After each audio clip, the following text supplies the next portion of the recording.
All right. You can go ahead and start turning your Bibles to Deuteronomy chapter 14. You should feel very relaxed today. We only have 8 chapters to go through, so it's nice and easy pace today. However, next time we will have to go through the rest of Deuteronomy, so it will be quickly, but some of those passages will involve all of the curses, and so we will take more of a cursory view. As we look at those, we're not going to go through them in tremendous detail. But, excuse me. Chapter 14 is where we're going to pick up today.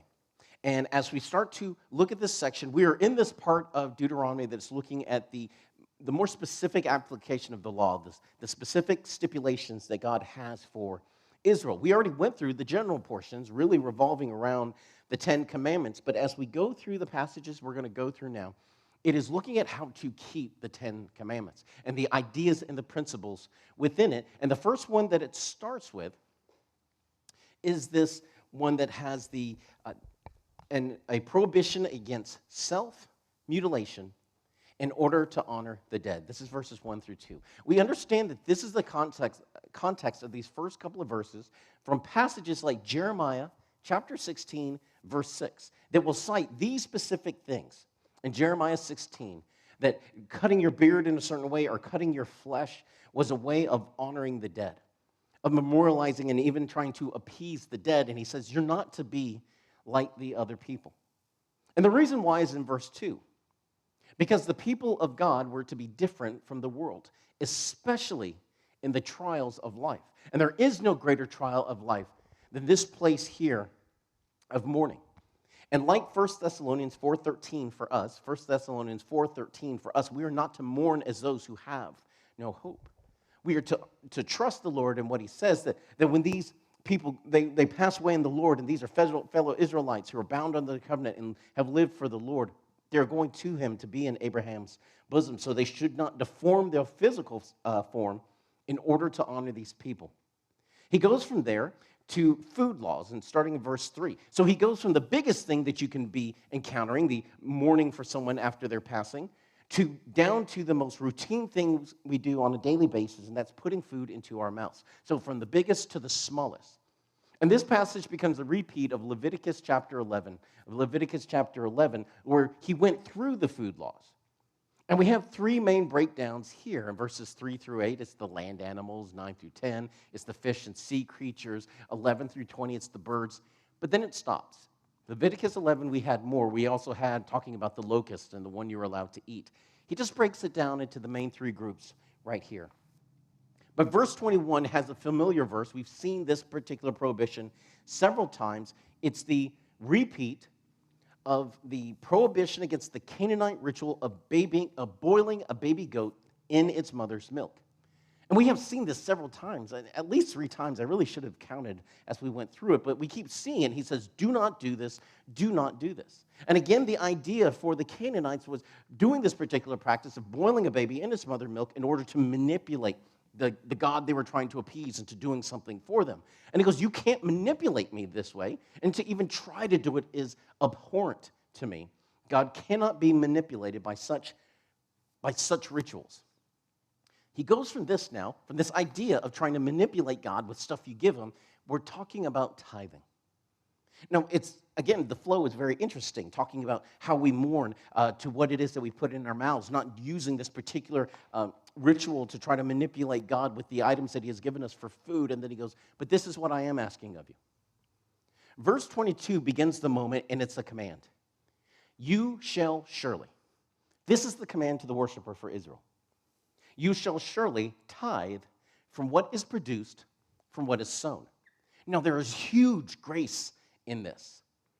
The concept is that your tithe, that you go and you take to God, comes out of what he put in your hand. You are not expected to tithe out of what does not come into your hand. You're not expected to tithe on what the land could have produced. He doesn't hold you to that.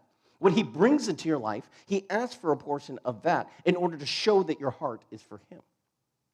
Verse 23 gives the context for it. And we're told that it's part of an offering of thanksgiving, which tells us, if we go back to our 5 main offerings that we studied when we went through Leviticus, this is the one we see in Leviticus chapter 7, verses 11 through 14. Leviticus chapter 11, verses 11 through 14. You might want to write that in the margin.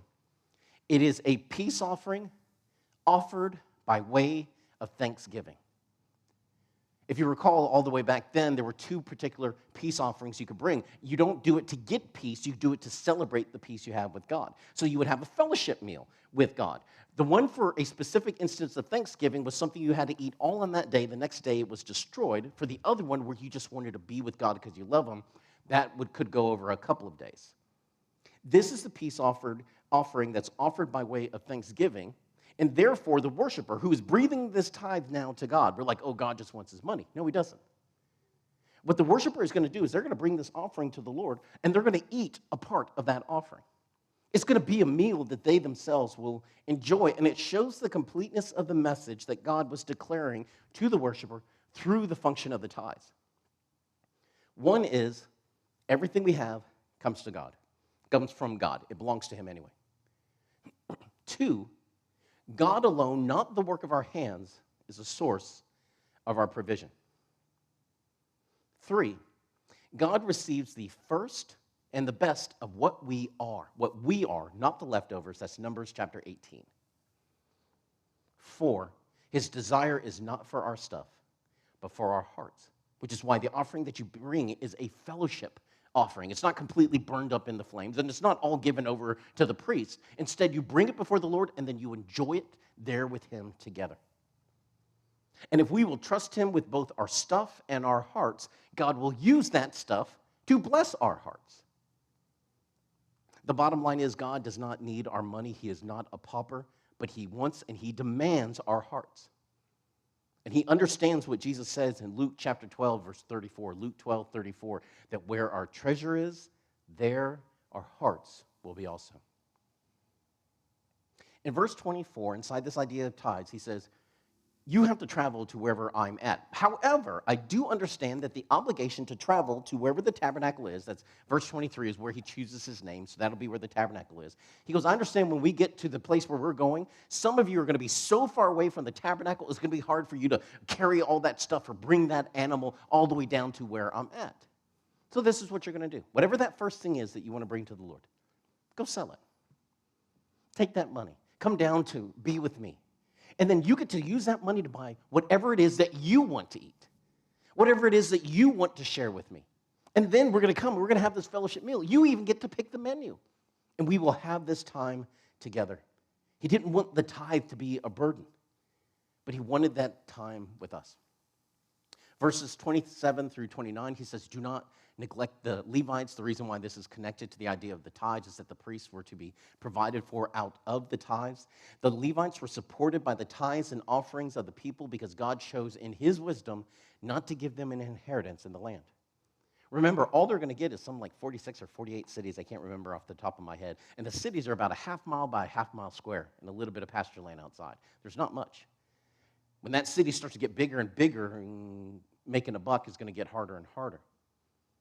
God tells the Levites, He is their portion and their inheritance. That's Numbers 18. Therefore, what the people were going to bring to God, He's going to turn around and support the Levites out of that.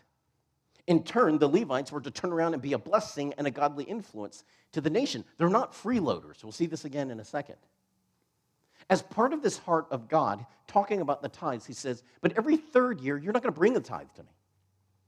Every third year, you're going to take all the tithe you would have normally brought, and you're going to keep it in the city where you are. And you're going to have a giant feast for the Levites and for anybody who is vulnerable, for the orphan, for the widow, for those who are poor. And it's interesting that He includes all of them together in this. He includes the Levites at the same level as those who are vulnerable in the society. And the reason they were all put on the same level is because God alone was their provision.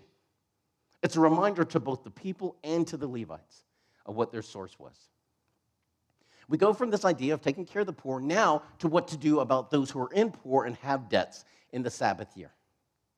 Now, this idea is different from what we talked about in the Jubilee year. Now, Jubilee year is going to talk about that grand return of all of the land after you've sold it for whatever reason. Again, there were some caveats to that. We've studied it in the past, but this is different. In verses 1 through 3, he talks about the Sabbath year, and he says at the end, not the beginning, all the way through the end of the seventh year, you have to complete the whole cycle. But at the end, If you sold yourself into slavery in order to pay off debts, you will get to go free. All debts who are owed by the Israelites were to be forgiven. But again, this does not include the land that you sold as even if you were trying to get it in order to get money. That was a business transaction. That continues all the way into the Jubilee year before it comes back. But at the end of every seventh year, verse 2, the Lord's remission has been proclaimed. That's the way God puts it. What's very interesting is that this forgiveness is only granted to the Jew, not to the Gentile. We're going to see this later on in our next study in Deuteronomy, that when you go and you loan money, you cannot charge interest to another Israelite. You can if they're a Gentile, but not to another Israelite. Why?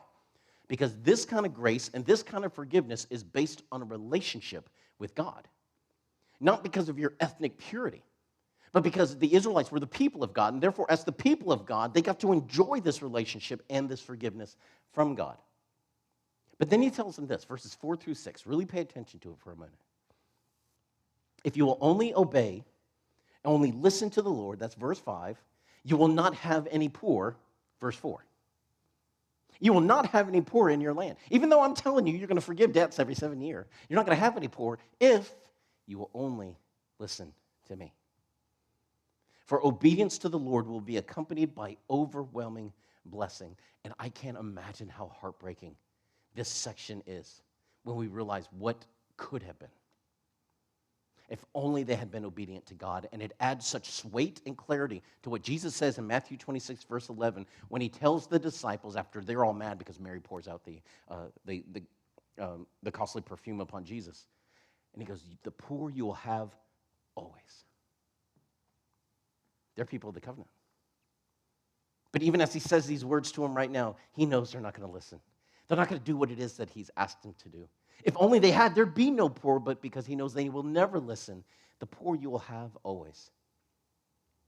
The idea for us as Christians is not that the righteous, the people of God, will never be physically poor, never have physical financial hardship. The promise that is made here is made to Israel. It's not a promise that's made to us. However, the principle remains that if we will only listen to the Lord, we will not find ourselves in that place of being spiritually poor, of being empty of hope in his presence. He is still our portion, he is still our inheritance, but he is asking us to trust him on this side of the veil, which means on this side of the veil, there's going to be hard times. There's going to be difficult times, especially in a country as rich as ours. The easiest way to get our attention is through the checkbook. As Paul wrote in Philippians chapter 4, we must learn to be content in whatever circumstances we find ourselves, know how to be abased, know how to abound, for we can do all things through Christ who strengthens us. Philippians chapter 4. Because God knows them, and he knows us, he knows that they are not going to follow his ways. So he tells them in verses 7 through 11, this is how you're going to treat the poor. No, he just told them, if you'll only listen to me, you'll have no poor. But since I know you won't, this is how you're going to treat the poor. He tells them in advance how they're to treat them, and he starts off with this. Do not harden your hearts. Do not close your hands. Now, it's interesting. That's presented as two separate commands, and there's a specific word between the two, so it's not a mistranslation. You can harden your heart and open your hand and still be in violation of what it is that God's saying. Instead, you are to generously lend, verse 8, generously lend, and give, verse 10. And because you are generous to the poor, God would be generous to you.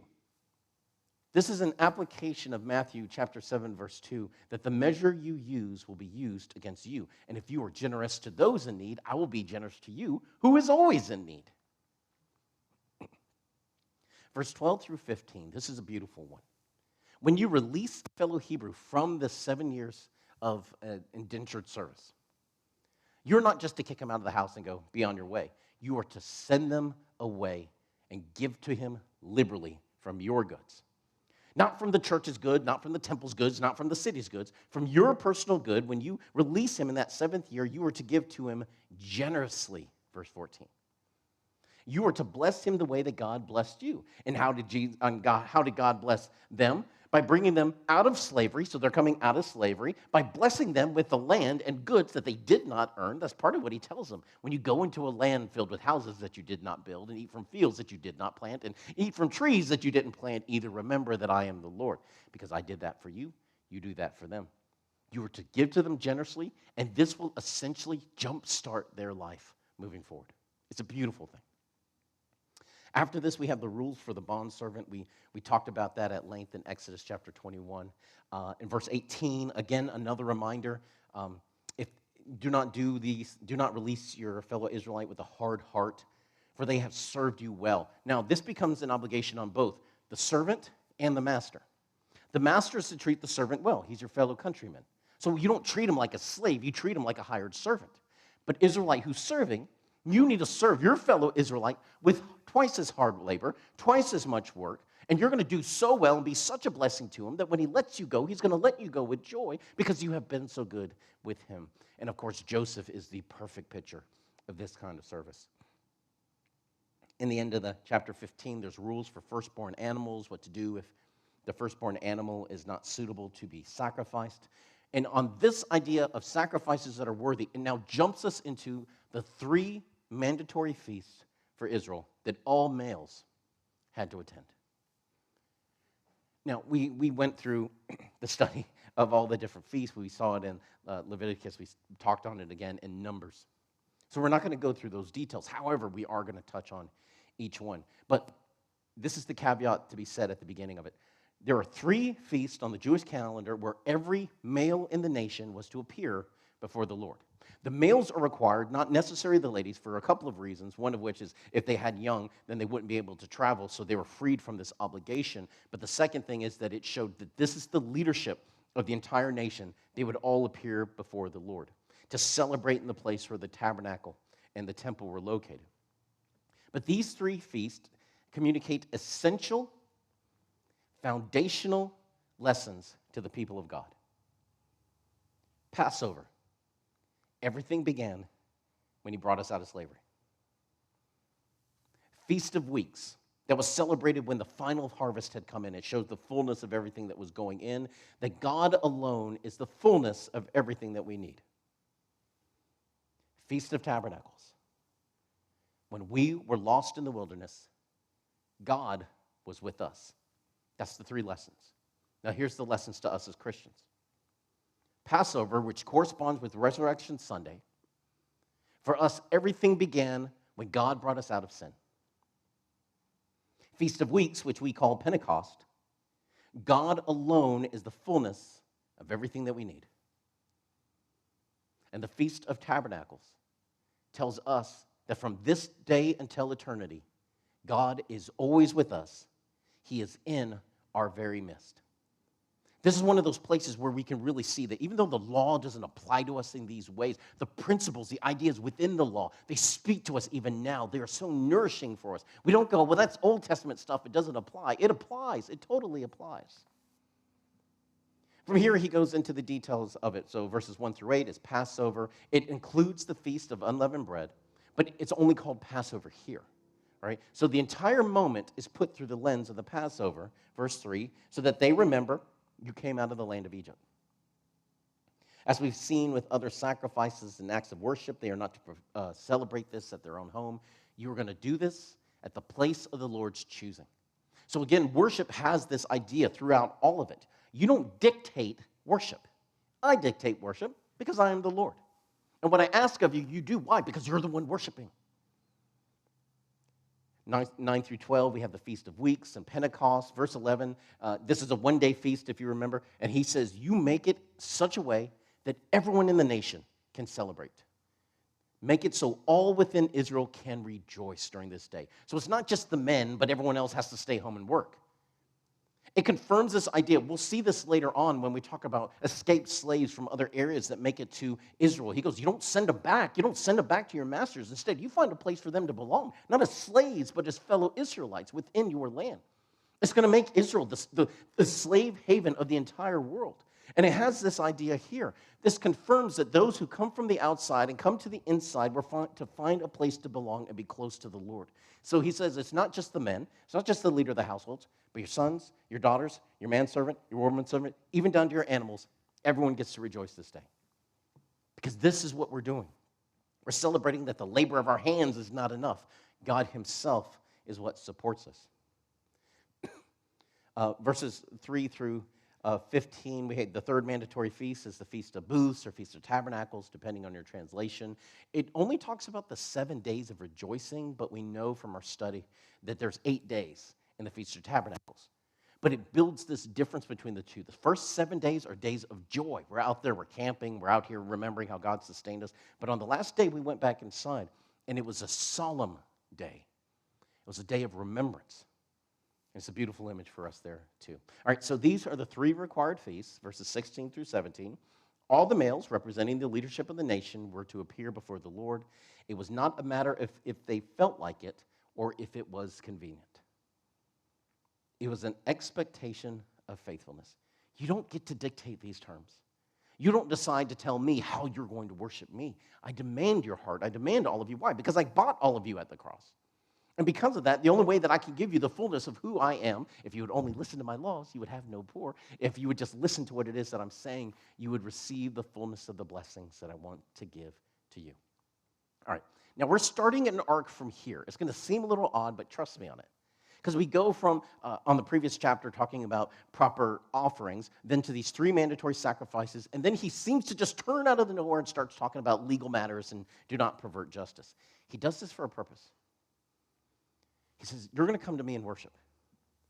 And my heart will dictate how you do all things in life. Justice will be determined by how it goes along with my heart. So in verses 18, 19, and 20, in 3 straight verses, he's going to tell them how to pursue and protect judgment. Verse 18, you will judge with righteous judgment. Verse 19, you shall not distort justice. Verse 20, justice and only justice you shall pursue. 3 straight verses to go. This is the standard that I make for you. And then he goes from proper worship into righteous judgment, and then he goes in verses 21 and 22, and do not build places of false worship. Don't go after things that are going to teach you false justice, that are going to pervert righteous judgment. It continues this into the next chapter, in chapter 17. So it ends that one in the previous one about don't build false idols, and then it goes into the next one and goes, do not offer sacrifices that are blemished. Animals that you wouldn't give to the governor, that you wouldn't sell at the market.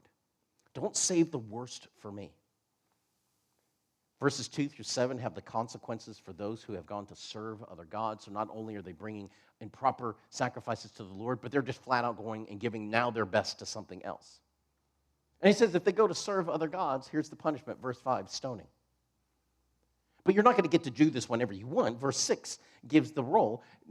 A person who is to be punished has to be convicted on the testimony of 2 or more witnesses. 2 or more witnesses. We're going to come back to this in a bit because it's a really important principle in my head. But as part of the role of the witnesses, not only are you going to have 2 or more that are going to attest to this, they have to be the first ones to put their hands to stone and actually throw in the stones against this person. What this does is it binds them and their responsibility, their feeling of guilt, to this particular action and their testimony. And it was to act as a hedge against false testimony because it would bring the responsibility and the accountability so close to the person. We're still in a direct line from the previous chapter that connects true worship, righteous judgment, admonition against false worship, consequence for false worship, and now it's about to jump to the interaction between the people and the judges and the leadership. This is what we see in verses 8 through 13, how the people are to abide by the righteous decisions of the priest and the judges. He says when you run into a situation that's too hard for you to figure out, you're going to go to these people. Why? Because they are to protect justice. They're to pursue justice. They're only justice will they pursue. Because of those verses beforehand, when you run into this situation, you're going to go to these leaders, and they're going to explain the law to you. The reason they're called judges is not because of the way that we think of the justice system, but they're going to lead Israel according to the law. And because they lead according to the law, they're called judges. Israel was to obey the decision rendered by the judge, verse 11, because the judge was not only to tell Israel what to do, but they were going to teach them the principle of the law that applied. Now, this is the bigger idea of the judge. It's not to boss people around and tell them what to do. I mean, yes, they were to make legal decisions. I guess they were judges. But they were to teach Israel the law by showing them how to apply the law to their lives. And by seeing the principles of the law in action, they would gain an understanding of how to live in the law and by the law. But if somebody refused to abide, they decided they didn't want to listen to the lessons of these particular judges, then that means they were going to act presumptuously. They got to decide what they wanted to do.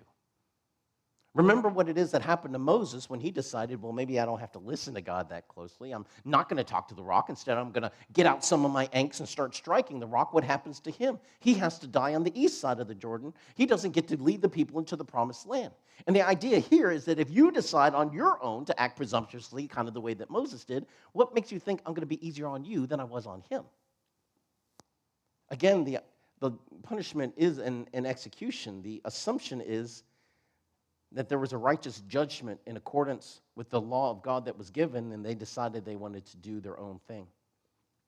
Now, it goes from talking about judges, the people who are to decide, and it goes all the way over into the future, and he starts talking about kings, which is what the people are going to want for themselves. Now, here's the interesting thing, verses 14 through 20. God's system for Israel, for government, when they went into the promised land, was to be a system of judges. They were going to live in close harmony of God, allow the law of God to dictate how they were to live. He would determine through the priest what it is they were to do about this thing or that thing, that he had already given them enough information in order to live. However, during times of distress and as they needed, he would send forth judges to deliver them or to explain certain things as needed. That was the system that he asked for. However, he foretold of a time when they would ask for a king to make us just like everybody else. We will see this happen in 1 Samuel chapter 8. That's a verse to write there in the margin. 1 Samuel chapter 8, when they go, give us a king. Make us like everybody else. Give us somebody who's going to fight our battles for us. Now, because he knows this is going to happen, he's going to give one don't to the nation and 3 don'ts to the people. So for the nation, Israel as a whole, he says this: do not make a Gentile your king. The reason for this is not a matter of blood values, it's a matter of shared values. A Gentile coming from the outside is not going to value God the way that they should because he doesn't have the same history with God. They don't have that same background that he's the God who saved us from Egypt. They would go, he's the God that saved y'all out of Egypt. He didn't save me out of Egypt, right? For the king, here's the 3 don'ts for him. Do not multiply horses. The idea of multiplying horses has the idea of enlarging your army, trying to convince yourself that the reason that you're all big and bad and no one wants to attack you is because you're so strong. No. It's because I have put fear in the hearts of everyone around you. So do not multiply horses. Second don't. Do not multiply wives, because if you do, they will turn your heart from the Lord. Don't number 3. Do not greatly increase silver and gold. He doesn't say don't increase silver and gold. He doesn't say you can't make a living. He says don't greatly increase silver and gold because, again, you're going to deceive yourself into thinking that you're your own support, you're your own source of wealth. And sadly, we will see Solomon, the son of David, who will construct the temple. He will violate all 3 rules. And that king who leads Israel in one of its highest moments will be the one to usher in idolatry through the front door. Now, he's going to speak in forward time to the king and give the king 1 do. Now, we had 3 don'ts. Now, here's the 1 do.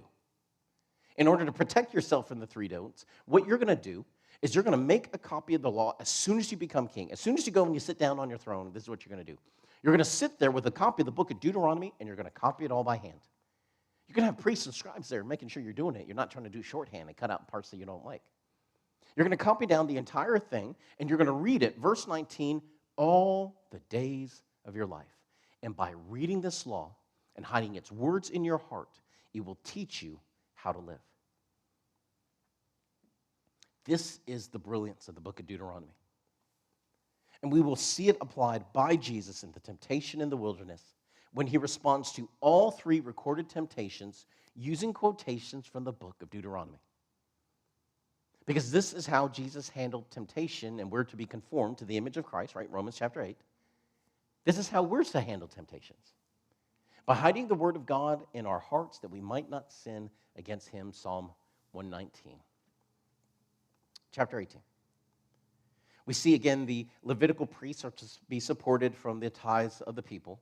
So even when you have a king, doesn't mean that you don't continue to take care of the priests. You haven't bypassed that system now and the king gets to do whatever he wants to do. No, you're still going to support the priests because they're my priests. The priests were not freeloaders, but because God arranged their portion to be in him, they would not be able to pursue their financial well-being the way the other tribes would. The other tribes could be undistracted in their jobs and their economic pursuits, but the priests could not. Therefore, the priests were to be a blessing to the people in the name of the Lord, and the people were to be a blessing to the priests as an offering to the Lord. In verses 9 through 14, we have the final thought from this arc that we began all the way back in chapter 16 with the 3 mandatory feasts. And he ends with one final admonition against false worship. He says, do not imitate, and note this word, the detestable things of the people who are in this land. And then he breaks it down into 3 examples. He said, do not pass your children through the fire. That's Molech worship, when they would take their babies and their young and put it in a fire in order to be an offering to the god Molech. He says, do not practice divination. That's trying to seek information about information in front of you or things around you from a source other than God. And do not practice witchcraft, and that's trying to empower yourself to do things outside of yourself from a source other than God. And the idea through all 3 that he gives us, Molech worship, divination, and witchcraft, is do not seek to gain benefit or advantage from anything outside of God. For if we reject God as a source of our blessings, then we would give our heart, our thanks, and our worship to that other source. Verse 12, because these things are detestable to God, he will drive out of the land anyone who does them. Ooh, that's one to make sure you understand. Because that's what's going to happen later. It doesn't matter if you're my people. It doesn't matter if I saved you. If you do these things, I will remove you from the land because they are detestable to God. So remember that word, detestable. Now, verse 15 through 16, he gives them this promise, though. Because that's a hard one. It's going to come back to them later. And they're going to need to have this promise that God is going to someday send someone like Moses. He says, I'm going to send a prophet like Moses. This passage stands as a stark contrast to what came before it. Because he just told them, don't try and seek out information or power or anything like that from a source other than me. Don't go for diviners. Don't go for witches. Just seek after me. So he turns off this, but now he opens a door and he goes, but I will send you a prophet. I will send you someone who will speak my words to you, and this prophet will be like Moses. So this is how you're going to know which one is which. Now, the idea of like Moses is more clearly understood when we look at Deuteronomy chapter 34, verses 10 through 12. So that's one to write in the margin. Deuteronomy chapter 34, verses 10 through 12. 10 through 12. Because what's in those verses is most likely Joshua writing the last word in Deuteronomy, and he goes, and since Moses, there has not been a prophet like Moses. Okay, here's the description. Who knew God face to face, who performed great signs and wonders in the sight of the people, so not hidden stuff. And he delivered Israel from bondage because he did these sights in Egypt. Because Deuteronomy 34 tells us that Moses was the only prophet like Moses, and from way back then all the way to John the Baptist, so John the Baptist is the last of the prophets. After that, Jesus comes. We look at all the prophets that came before him, nobody was like that, who knew God face to face, that performed these great, wonderful signs and also brought his people out of captivity, but then we reach Jesus. And he's the only one who fulfills this description because he's the only prophet who knew God face to face, who performed great and amazing signs and wonders in the sight of all of his people. And he saved the people from the bondage of their sins. But he says, I know this, and this sounds wonderful, so now you're going to start looking for this prophet. So verses 20 through 22, I'm going to tell you how to tell a false prophet. You know, if he's like Moses, then he'll most likely be the correct prophet, and we went through that already. But the false prophet will be able to be told like this. If somebody claims to be a prophet, and that's kind of important, they claim to be a prophet, and they say something will happen, and that something does not happen. Boy, that's an easy test. If that happens, they're to be put to death. Chapter 19. We have laws about the preparation of the land for the cities of refuge. So now it's not broken from what came before it, but God is continuing this line of thought that he began before, but the arc isn't as clear. He's still talking about his heart for the people and being able to reach them where they are. And one of the things he does takes us all the way back to Deuteronomy chapter 4, I think, where before Moses gives the people the law, the second retelling, he does what? He establishes 3 cities of refuge on the east side of the Jordan River. A place where a manslayer, somebody who caused the death of somebody, but it was unintentional, they didn't do it with malice. Somewhere they could run until a trial could be held, and if they were found to be innocent of malice, then they could live safely. We have the same thought here. And what God does is he tells them, when you go into the new land, what I want you to do is in this big promised land that you are, I want you to divide the land into thirds. And in each of those thirds, you're going to put a city of refuge. And then I want you to build roads all through it so that if you need to run to the city of refuge, you can. You're not having to go through swamps or lowlands. You're not having to go over rough terrain. You can get there as fast as possible on good, clean roads because I don't want you to be caught by the avenger of blood on the way to the city of refuge because the way was too long. Verse 6. So God not only gives them a place to run to, he makes sure that they're going to be able to reach it. He situates them in such a way that we have the chance for success if we will only listen, if we will only run to him. But the reason for this is not just the benefit for the manslayer, which is a clear benefit for the manslayer. But he says it's also for the nation. Because here's the thing. If this person didn't commit murder, if it wasn't malice, it was truly an accident, and the avenger of blood reaches them and then they kill him, then he has just spilled innocent blood. And now the land, the people, the nation will bear its guilt. But there's a flip side to that as well. In verse 13, if you fail to execute a murder, if you do not kill someone who is found to be a murderer, someone who did deserve death, then you will bring that guilt upon the nation because you did not purge yourself of innocent blood. So this isn't a place where we go, you know what? We're just not going to execute anybody. We're not going to hold the punishments as God said. We're going to be an easier place to go. We're going to have nice grace, and we're going to be the grace place that's going to work out great. And God goes, no. Because if they didn't mean to, you spare them. If you do anything otherwise, you bring guilt upon you. But if they were a murderer, I demand this of somebody. This blood requires blood. And if you fail to do it, then I will hold this innocent blood on your account. Now, we'll come back to this in chapter 21 when God instructs Israel how to address unsolved murders. But he keeps going here through legal matters. He's talking about land, so he says, you know what, when you have these property boundaries between you and your neighbor, don't go moving it in the middle of the night when nobody sees and trying to get a couple extra feet. That's stealing from your neighbor. Verses 15 through 21, he talks about the legal requirement of witnesses. Now, we already touched on this a bit before, but he brings it more back in full. And this idea that every legal fact will be established by 2 or 3 witnesses is one of my favorite concepts in the Bible. And it gives rise to a concept that I hold to every single time I teach you. Any teaching I present to you, that every biblical truth will appear elsewhere in the Bible. That if it's true, it will appear more than once because every fact has to be established by 2 or 3 witnesses at least. This is why when I teach and I present an idea to you, I will throw those proof texts up there on the board. So you understand, it's not just here, not just in this thing. I'm not bending it to my benefit, but it is consistent with the rest of the Bible, which is why we study it the way that we do.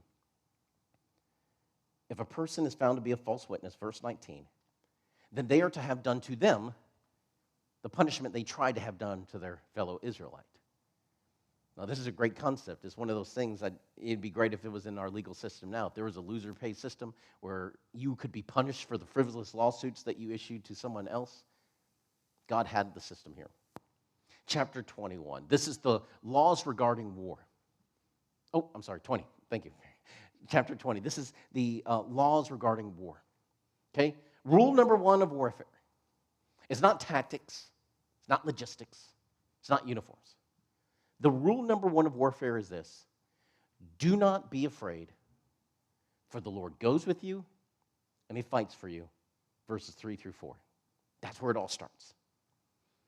He doesn't get into this is how you're going to conduct warfare. This is not how you're going to hold your shields. These aren't the kind of swords you're going to make. He says, do not be afraid. I'm the one who's going to go with you and fight for you. But he knows still people are going to be afraid. And there's going to need to be some exceptions to military service because of the place where you might be in life. So in verses 5 through 9, he gives them exceptions to military service. And in the first couple, he says, listen, if you're starting out in life, you're given a time of reprieve in order to enjoy aspects of that beginning. So if you just got married, stay home, enjoy being married for a while. Just planted a field, you got new land, you haven't even gone through those first couple of years where you can't do anything with it yet, you haven't tasted it yet. Stay home. Enjoy the newness of that for a bit. But then he says, verse 8, but if you are afraid, get out. He removes the fearful from the army because he doesn't want their fear to spread to the others. Because he doesn't need more people in the army. He needs hearts that will trust him. That's what he wants because he can use those to glorify his name.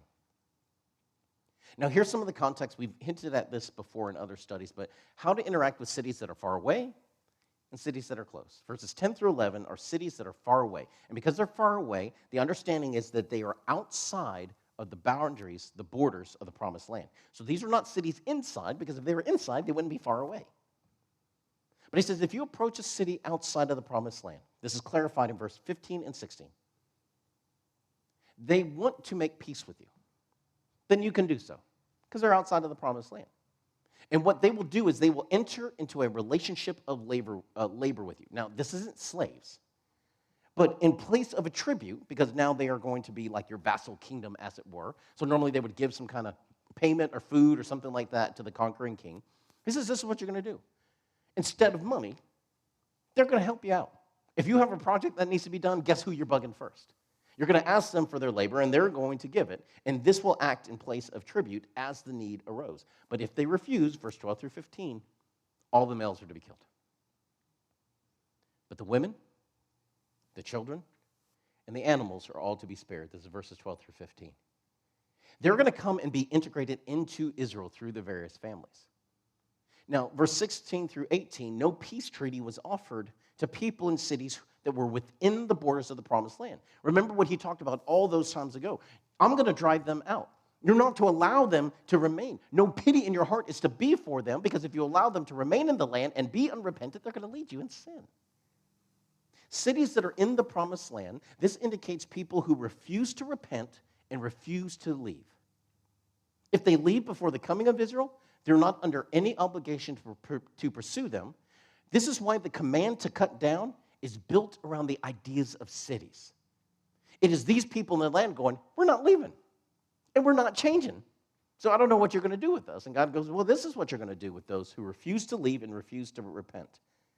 Verse 18, Israel was to utterly destroy any who insisted on staying in the land so that the foreign nations could not teach Israel to do, what's that word? Detestable things. And what did he say about that in Deuteronomy 18:12? If you do detestable things, you will be driven from the land. This is going to be the cause and effect that we'll see later on. Verse 19 and 20, God suddenly gets extremely practical. He goes, by the way, when you're laying siege to a city and you're cutting down trees in order to make your siege works and whatnot, don't destroy the fruit trees. But see, this is the long view that God takes on it. He's not thinking just about the battle. He's thinking about an Israel who's going to live in the land after. And it's going to do you no good to cut off your nose and spite your face if you go and you take the city, but now you can't even support yourself on the land. So you see those trees that produce fruit. It takes a while for that to grow up. You can't just plant new ones this year and get them in the fall. It took a while for those trees to grow up, so don't destroy those. Don't cut those down when you're building siege works. Allow yourself to be supported in the land for years to come. Chapter 21. Now, what to do in the case of unsolved murders, right? If there is an unsolved murder, now Israel has to worry about the blood guilt that's upon them. Remember, if it's an involuntary murder, then that person should have gone to the city of refuge and it's made known. But if no one's speaking up, it's likely a murder, right? So it's likely something done with malice. If the person was found slain, the murder could not be located. The leaders, so the elders and the judges of the city that was closest to where the body was found, was to go, and they're going to bring a heifer of the herd down to the unplowed valley with running water and break the neck of the heifer. All right, so here's the dynamic. They find a body, Nobody knows who did it, or at least nobody's speaking up. The leaders of all the nearby cities are going to measure from the body to the nearest city, because now it's that city's responsibility. Whichever city that was, the leaders are all going to go down to a valley with running water, right? So it's the idea of living water. It's not well water that's dank. It's living, running water. They're going to take a heifer of the herd. Now, the fact that they use heifer tells us that it's going to be a cow, so it's not going to be a sheep. So this starts breaking it from all the different offerings that we saw. Most of the time when we saw a cow, it was going to be a bull, so it's a male one. But now this is a heifer, it's a female one. I can remember this dynamic. But they're going to bring the heifer of the herd down to the block, and they're not going to cut its throat like they would normally do with the sacrifice. Instead, they break its neck. It's a blood sacrifice, but it's almost like a bloodless sacrifice. Blood's already been spilled. What they're going to do now, over this heifer, they're going to wash their hands with the living water, the clean water, to ceremonially cleanse them, and they're going to declare two things. One, we didn't kill him. Two, we don't know who did. Both of them have to be confessed. Now, here's the brilliance of what's going on in this moment. Because it specifically talks about a heifer, and because we're Bible students who have studied the Word, this should immediately invoke memories of the red heifer from Numbers 19. Numbers 19, if you want to write that in your margin. If you remember then, the ashes of the red heifer were burned where? Outside of the city. Not inside of the city. They're outside of the city right now.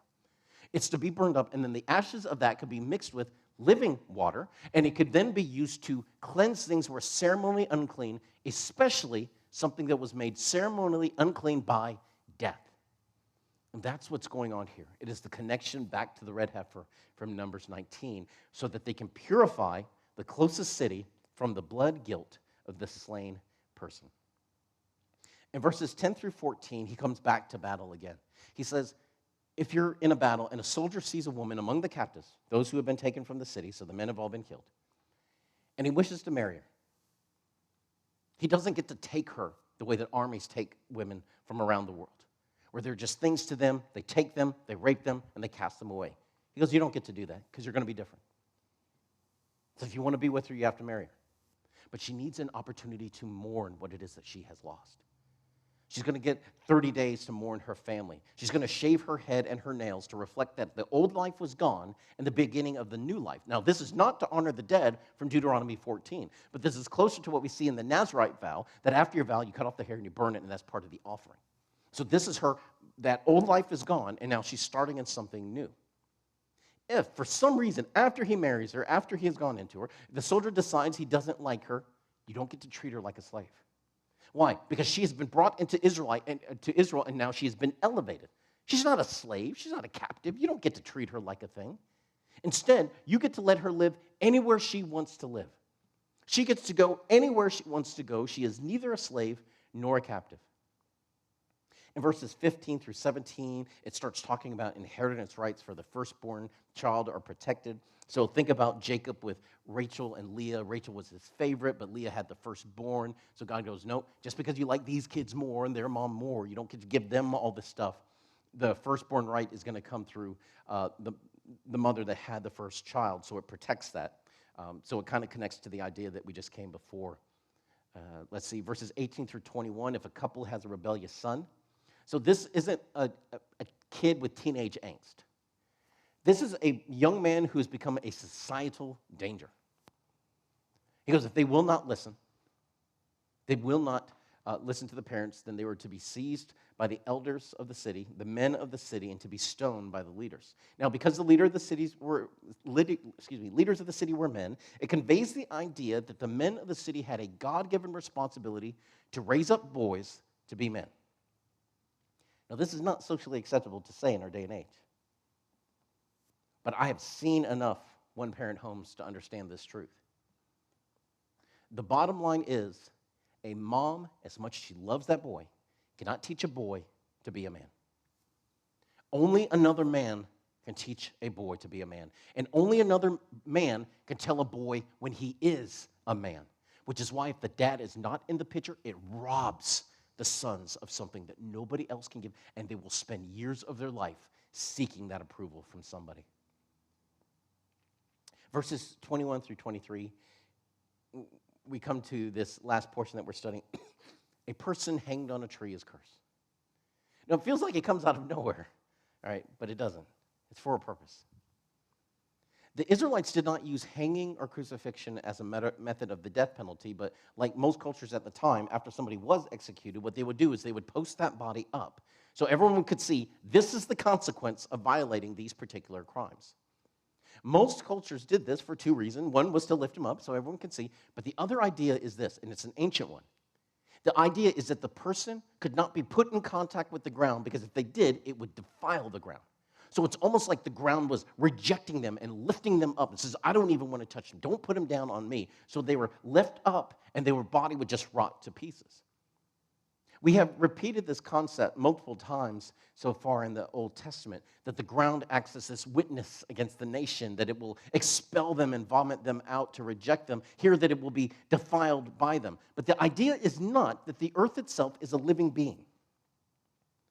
The idea is that creation is a physical reminder of the invisible presence of God. And as a physical reminder of the presence of God, the ground itself acts as a witness against us insofar as it has a message to declare. It's the same idea behind the stones that had the law written upon them being called the testimony, that it would testify against Israel because it says, this is what you're held according a standard to. It's like when I was on the road and I would go to pull somebody over and they go, well, I wasn't speeding and I was only going this fast. And I'm like, the speed limit sign's right there. It testifies against you of what it is that you should have been doing. It has the same idea here. The ground is not an entity on its own, but it does have a message to declare. The overall idea with hanging a person on a pole like this was that the person was so wicked that even the ground rejected them, which is why a person who is hanged on a tree is accursed. For the people at the time, this meant this is as low as you could go. And this is how low our Jesus went for us. Our Jesus went as low as you could go so he could save all of us to the uttermost.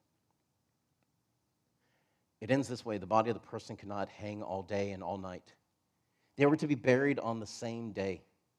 To hang it all day and all night would allow an inexcusable, unacceptable amount of decomposition, and it would defile the nation. It would make them too comfortable with the sight of a rotting corpse. And it says you're not even to live the way the other nations live, even in the way you do your punishments. Even though they are a criminal, and their sins would defile the land if you did not do what you did, you are to bury them, for I am the Lord. That is the end of what we're going to study today. We will finish out the book of Deuteronomy the next time we're together in midweek. After that, we will take 2 weeks off and just give everyone a chance to decompress. Again, I know how fast we're going, but after that, we're jumping right into Joshua and Judges before we take our next break. So, that's how we'll end up for tonight. We'll have one last song of worship. If you need prayer, I am always available to you, but let's go out singing and just let God's word do what it does best. Mr. Pedro, if you would, sir.